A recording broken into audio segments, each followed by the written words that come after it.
लेकिन नाम की हकदार मैं ही थी।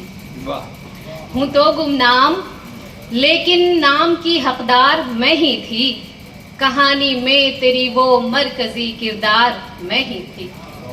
वाह। बहुत शुक्रिया। वाह। हूँ तो गुमनाम लेकिन नाम की हकदार मैं ही थी। वाह। कहानी में तेरी वो मरकजी किरदार मैं ही थी। और ये शेर कि तुम्हारे हाथ से छूटी तो तुम बेसमत हो बैठे। वाह।